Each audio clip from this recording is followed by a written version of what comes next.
My name's Jordan. Basic income, it means income that, or it means the idea of providing a fixed level of income to everybody in society, regardless of their economic status. So it's just a way to have a basic living wage or a basic amount of money to allow people to at least be able to cover their expenses, their basic food needs, shelter needs, and all the basic needs that you need to live. I think it's a great way to help communities. I think it's a great way to help individuals that want to pursue businesses or dreams of theirs, because it allows them to remove the need. I think it just frees up time, and I think that's a big thing that we need nowadays is more time.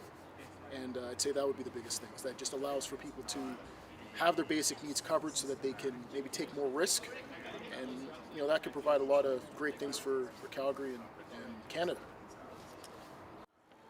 And my hope would be that it would happen. I think that it would be a great way, again, as I said before, is to help individuals who need to cover their basic expenses. And I also think it's a great way to just allow for more creative expression.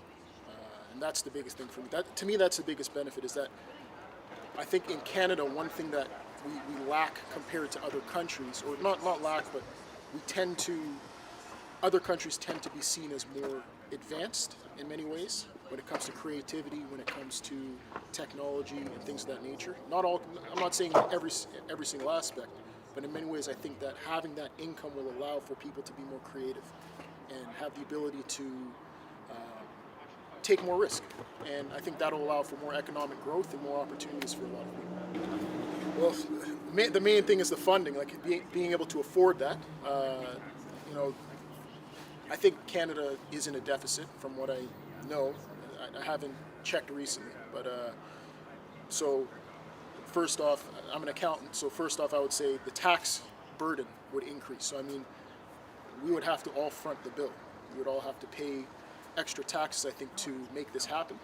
So that's the first thing. But at the same time, we could argue that, and I've heard arguments about this, so this is not necessarily my argument, but I've heard arguments that paying that extra tax is actually going to come back to us, because by paying that tax, all of us are in essence fronting the bill to get this basic income. So we're going to get a lot of that money back.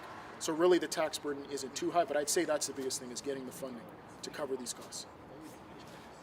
So first thing, lobby the government. So more people need to vote for individuals that are pushing this idea. That's the first thing. And be willing to invest some of our own money in it, so pay higher taxes, or at least find ways to better be more efficient with the money that we're making in the country. Because that's another thing too, is there's a lot of arguments with this that I've seen. Again, this is not necessarily my arguments, but I've seen arguments on the idea that this basic income will allow for, in essence, there's ways we can cut costs in other areas by providing this money. So healthcare, welfare, things of that nature. This will remove a lot of the other costs that would already be there in the first place. So the net effect is probably very low. But I think the first thing is for us to, in essence, vote for and lobby for groups that are pushing this idea. I think that's the biggest thing we would need to do to move it forward. Sure. I think the main thing with basic income and why I wanted to speak about this is, I'm an accountant. I work in the accounting profession. I do taxes, but I'm very much an advocate for the arts and the arts community in many ways. And I think that this will allow for more artists specifically to have the capacity to pursue that. And I think it's going to allow for a lot more creativity in our country, which is something that I think, or even just in Calgary, I think this is something that can always expand and grow. And by working with a lot of artists, I always know the struggle is balancing getting money to cover your basic expenses and also being able to pursue and put time into your craft, because to become great at something, you need the time to put into the craft. So I think this is very good for the arts community. I think it's very good for those who are in positions where they're struggling a little bit, and I think it's also good for entrepreneurs and individuals that maybe want to take a little bit more risk to build their own businesses, which of course will create more jobs, and I think overall will bring a lot of benefit to Calgary and the country. So I think it's a great thing, and I hope it happens.